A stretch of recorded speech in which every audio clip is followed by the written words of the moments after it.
Қазақстандық депозиттерді кепілдендіру қоры Валюта Транзит банк акционерлік қоғамы салымшыларына қосымша төлем жасалатындығын хабарлады. Естеріңізге салсақ, 2007 жылы аталмыш мекеме банкротқа ұшыраған кезде сақтандыру сомасы 700 мың теңге ғана болатын. Енді банктегі депозиті 700 мыңнан теңгеден асқан әр салымшыға сыйақысыз депозит бойынша қалдық сомасы қайтарылады. Бір салымшыға берілетін кепілдік қайтарымның жалпы сомасы 5 миллионнан аспауы тиіс. Барлық үрдістерді Центркредит банкі жүргізеді.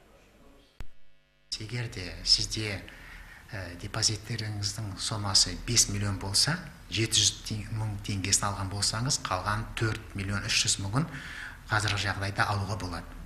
Мұндай адамдардың саны біздің есеміз бойынша облысымызда 141 адам қалған екен, 73 миллион теңгеден артық.